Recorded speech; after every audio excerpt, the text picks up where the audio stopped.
नाज़रीन, बात करेंगे आज हम एक ऐसे मुल्क की कि जिसका फासला पाकिस्तान या इंडिया से सिर्फ 1100 किलोमीटर है। एक ऐसा मुल्क जहां तालीम बहुत सस्ती है और तालीम की शरह बहुत ही ज़्यादा है। इसके अलावा यहाँ पर 80% मुसलमान आबादी पाई जाती है और यूँ एक लिहाज से ये एक मुस्लिम कंट्री है।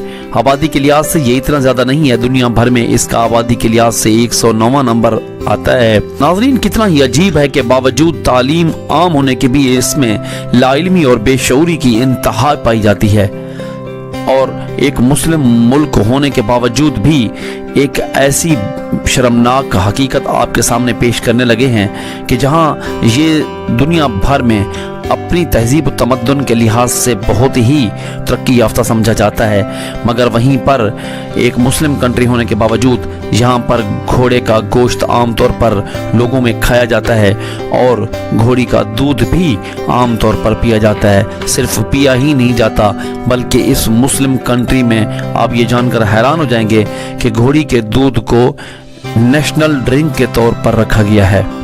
जी हाँ नाज़रीन, ये मुल्क जिसके बारे में मैं आपसे बात करने लगा हूँ किर्गिस्तान का मुल्क है, जो कि पाकिस्तान और इंडिया चाइना का हमसाया मुल्क है।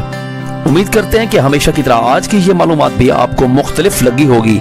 अगर आप हमारे चैनल पर नए हैं तो प्लीज़ सब्सक्राइब ज़रूर कर दीजिए, आपकी बेहद नवाजिश होगी। मिलते हैं अगली वीडियो में, तब तक के लिए इजाज़त दीजिए। अल्लाह हाफिज़।